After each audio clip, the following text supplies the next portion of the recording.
Anthony, first of all, a very warm welcome to the New Saints. Tasmania, the home of many celebrities, from Errol Flynn, the Hollywood movie star, through to Australia's most successful athlete ever, David Foster, the wood chopping champion, 21 consecutive world titles. But it's also where you were born.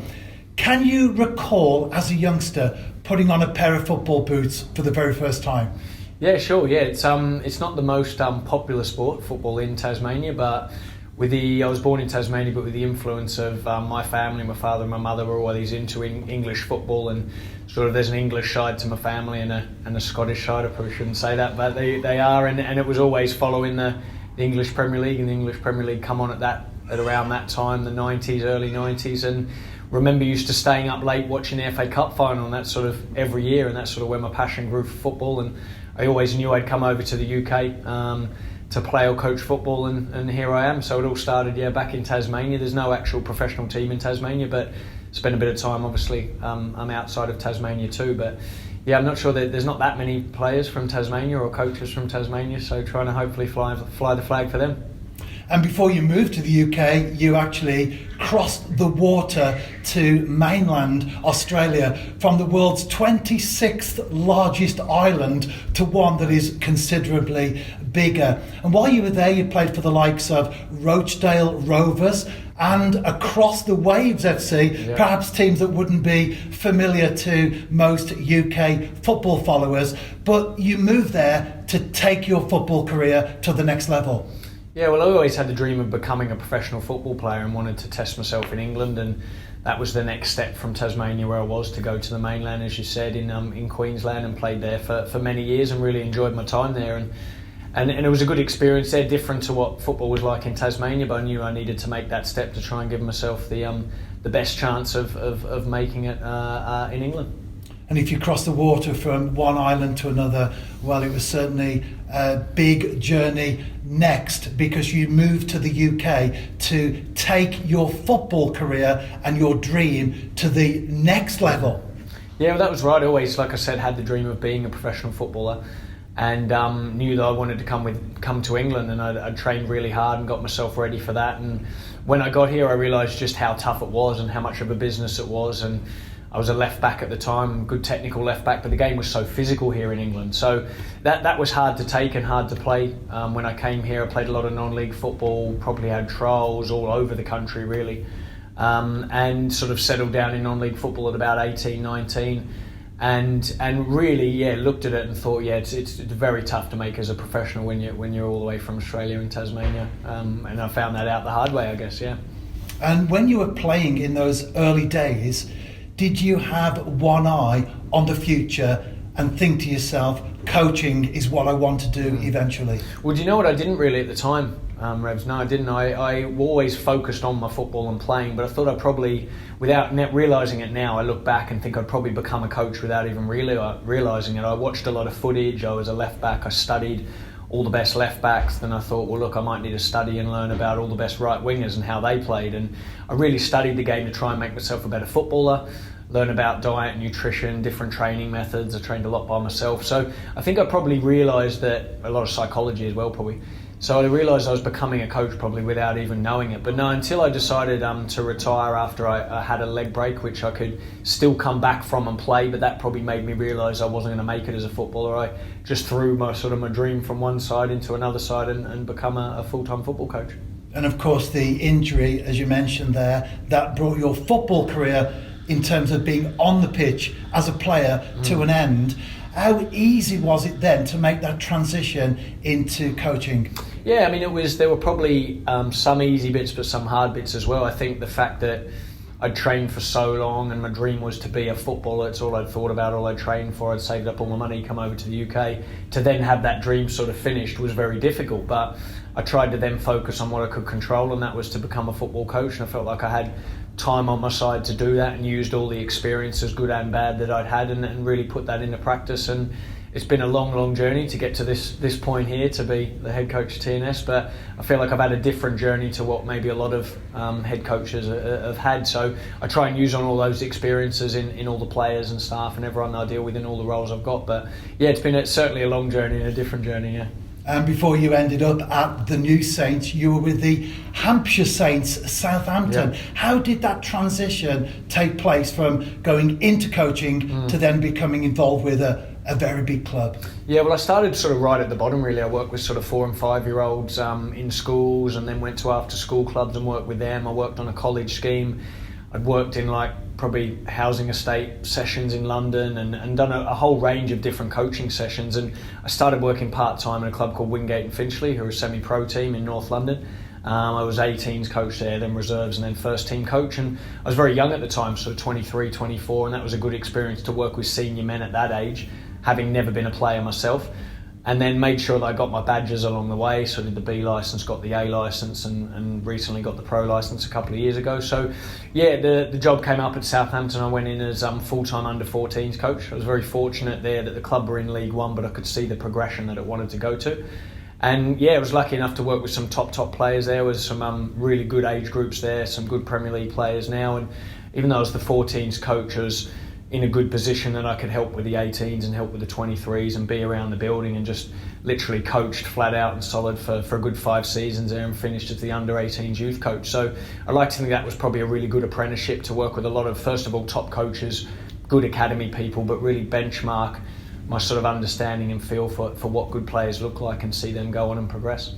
And as well as working with top quality players, managers such as Pochettino and Koeman, they were there. How important was that for you in your development as a coach, to be alongside them, to observe and to learn from them? Yeah, it was great, because the way the academy was set up, the academy was on the same side as the first team at Southampton. So we would train with the 16s or the 18s early in the morning, and the first team would be on sort of on a similar pitch near us. So we got to watch all the sessions, we got to ask a lot of questions. It was a very open and inclusive club with the first team and the links with the academy, and something that I'm sure we'll get onto and talk about here, but I'm really passionate about academy football, having been in it for a lot of my career. So yeah, being able to see top managers like that work was very good, and being the closer I was to the first team in terms of age groups, especially the last season I was there when Ronald Koeman was there, and the previous season when Pochettino was there too, and also learned a lot from Nigel Adkins when he was there. So the 3 managers when I was there were excellent for me personally, and was able to take a lot of information from them that I use now.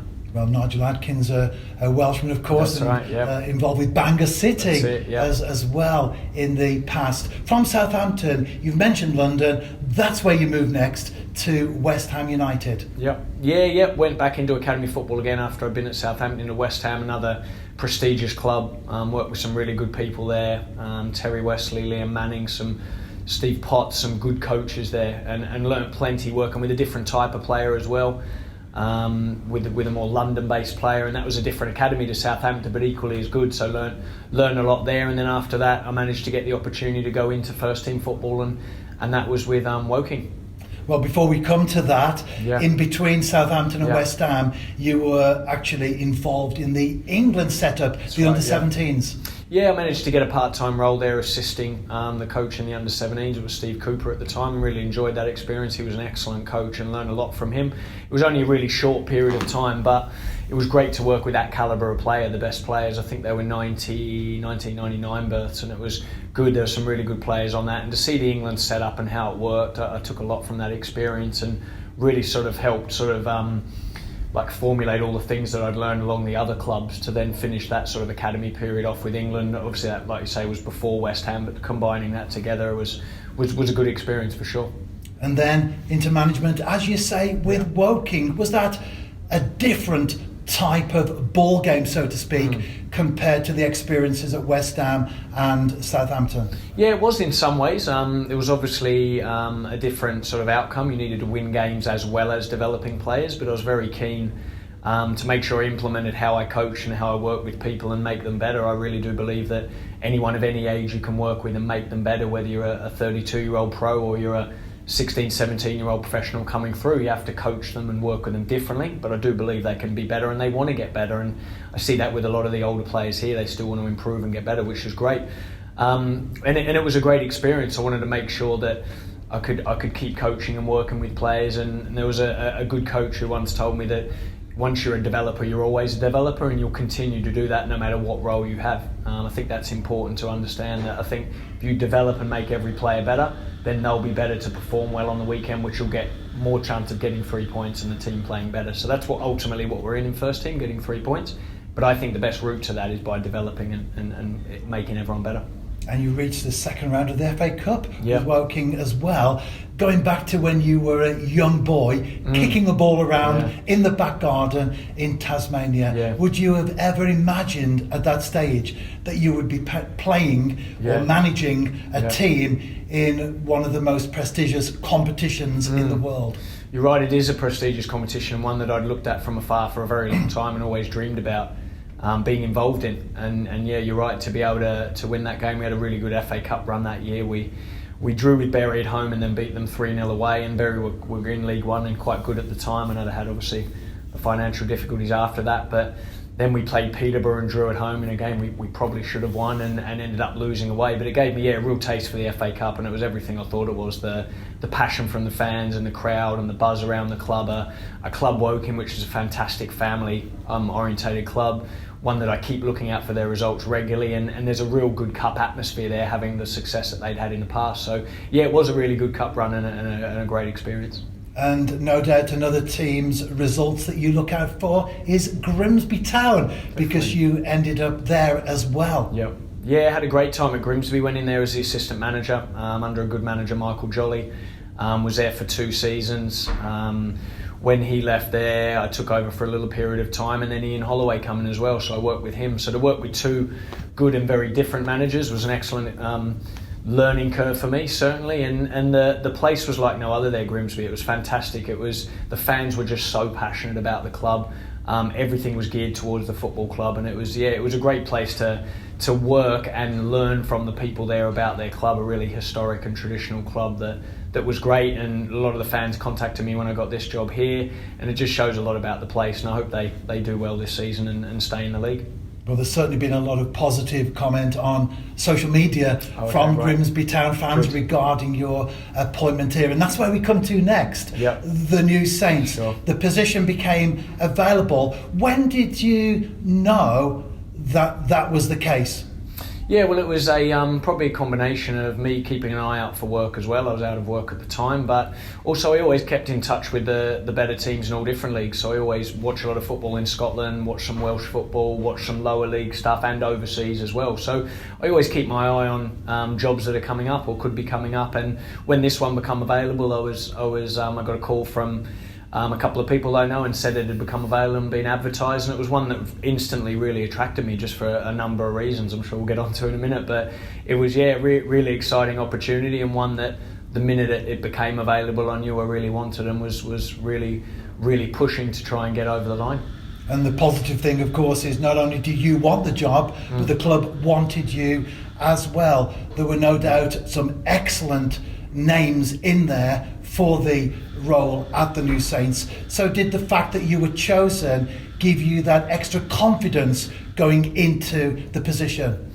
Yeah, of course. I mean, you want to be wanted by the club, but then you want to make sure that you interview the club to see if it's right for you as well. So it was important that I made sure that I knew what I was coming into and what the setup was like, what the people were like, which I find is very, very important. You've got to have the right people to work with, what the squad were like, what the direction of the club was going in and moving forward, and where they were, and I was very happy with that. And it was one, like I said, that I was right. My initial instincts were right in terms of a club that wants to get on the front foot, wants to push on, wants to get further in Europe and really dominate in the league again. And that's a great challenge for me, I think. So in my coaching career at the moment, that's going to be an excellent challenge, and it just felt like the fit was right. So yeah, I think from both sides probably, I feel like it's a really good fit. And how extensive was your knowledge of Welsh football in general and the New Saints in particular prior to being aware that the role was vacant? Yeah, well, I've got a lot of contacts in Wales, having been in the academy football for a long time, and then obviously working in first team football, you get to know a lot of the teams and the players. So I spoke to a lot of ex-players about that might have played for TNS or played in the league against them. I kept an eye on, like I said, on all the good teams, and TNS is one of the best teams in this league. So yeah, quite a lot. And then obviously when the job came up, I went into some intensive research about that and pretty much knew everything I needed to know about the squad, the players, the previous players, and where they wanted to go. And I've been really impressed so far. What I must say, I think the league is improving all the time. The teams are getting better. I think there's some good teams in the league as well, and you can see that this year by going into the last 10 games how close it is at the top. Obviously with the rivalry with Connors Quay and being 3 points behind them. So I think they're improving and getting better all the time. And our job now is to push on and try and get one back on over them and push on and win the league this season. And although it's early days, of course, at the moment, but what things stand out for you in terms of your overall perception of TNS? Yeah, well, I think the immediate thing is just how welcoming everyone's been, whether it's been the players or the staff, all the different staff, right from Mike Harris, the owner chairman, to everybody right down to the other people who work in different departments. It's been just such a welcoming place. I feel like I've been here for a lot longer than I have been so far, which is good. And I think a real desire to keep improving and doing better, getting TNS back to where they were before and then kicking on and pushing on again. That's what motivates me, clubs who have ambition, and I've got ambition myself. I'm very ambitious, so I think that's been the thing that's impressed me the most, has been the ambition of everybody here, but also the good people that are here so far already. Previously, the club has always had a manager. You are officially the head coach.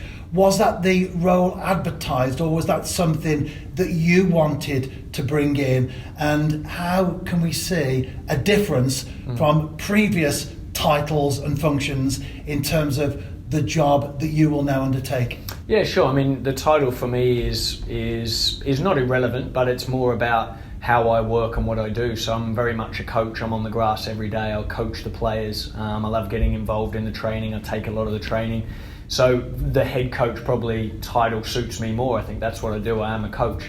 I think probably football now is moving more into that direction as opposed to being a manager. But when I was a manager at Woking, I coached and worked exactly the same way as that I'm doing here as well. So I probably do see myself more as a head coach.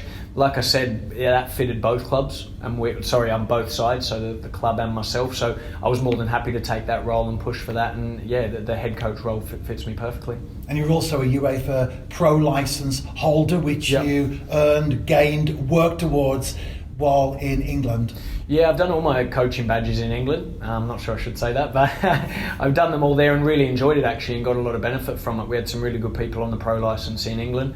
I did it 2018, I think I passed that course, and yeah, it was a great experience for me being a young coach or a young manager to go on that course and learn a lot about the different sides of the game as well, not just the football and the tactics, but the man management side, the personal side, and gain the experience of not just the people who took the course, but who were on the course as well. So it was a really valuable course, keeping in touch with a lot of the people on there, and was vital to be getting this role, I think.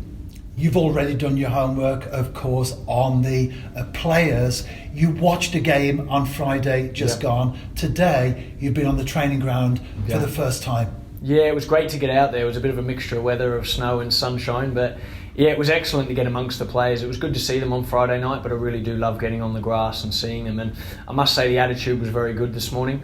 We did a sharp and real intense session, and yeah, the players really responded well. We had a team meeting before that to go through some different principles and values beforehand, and yeah, I must say that it's been a good start so far, and hopefully more to come over the next few games leading into the game on the weekend. And often when a new manager or head coach comes in, they bring a team of people with them.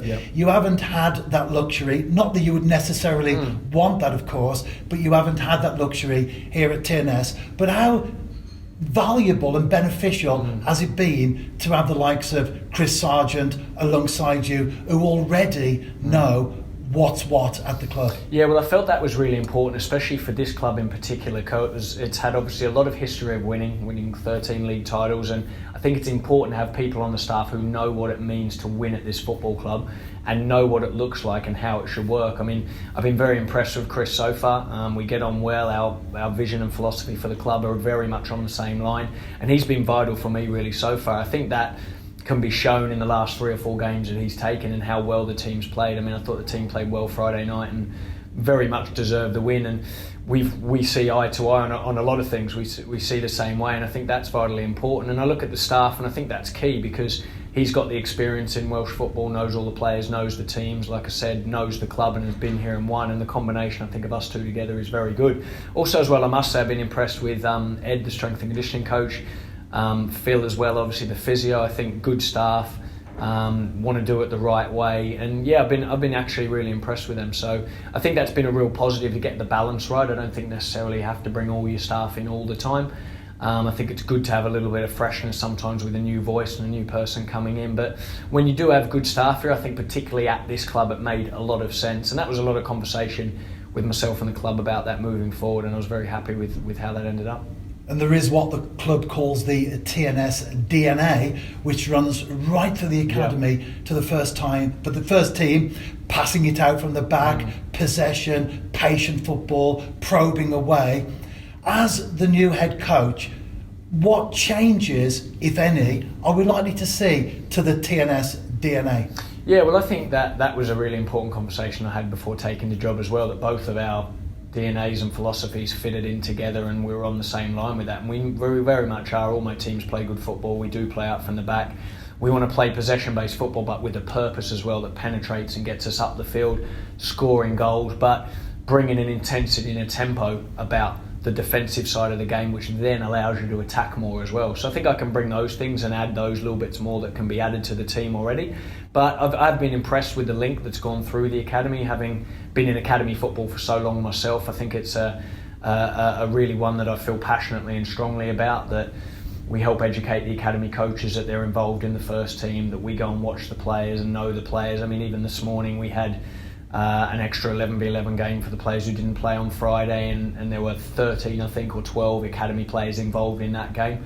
And that's really important. They're going to have a big impact, because I think that we need to be looking recruitment-wise in, first of all, what we've got in here in the building, and as well seeing that the coaches progress through. So seeing Chris progress through and other coaches come through. You've got a lot of players who have played here or are playing here now, coaching in the academy, and I really like that feel about it, and that's something I want to encourage. So I think that seamless transition through the age groups and into the first team is something of a positive, and I get that real academy, good feel about the academy that's here so far. So are we likely to see you at under-19s games, for example, looking on and observing individual players? Or how much will you then be depending on the coaches themselves to feed the information through to you? Well, I think both are important. Yeah, I really do. I think you need to get out and watch the games yourself. I think watching training is also important as a first team member of staff. I think mixing the groups in and getting amongst even the younger age groups, looking at the best 14s, 15s, 16s in and around, seeing what they're like. On Saturday here we saw some of the younger ones play. I think the 15s and 16s were in, so it was great to watch them training. But then also, like you say, relying on the good academy staff that are here to feed the information back with the players that might be progressing well. So I think a bit of both probably. And what does Anthony Limbrick like to do away from the game to take time out to relax? Yeah, it's not the easiest job to relax in, if I'm honest, Rebs, but we really do enjoy it. And probably the thing for me would be my family time.